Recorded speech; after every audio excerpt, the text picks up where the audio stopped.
матч на сегодняшний день буду считать успешным, уже по той причине, что здесь, как уже было сказано, будет подписано соглашение о взаимном сотрудничестве между нашими министерствами.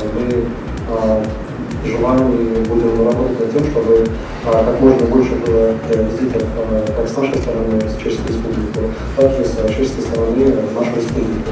Тот задел исторический, который у нас сегодня есть, просто не дает нам другой возможности, кроме как возродить эти традиции и перейти на новый этап нашего сотрудничества как в сфере экономики, так и в гуманитарной сфере.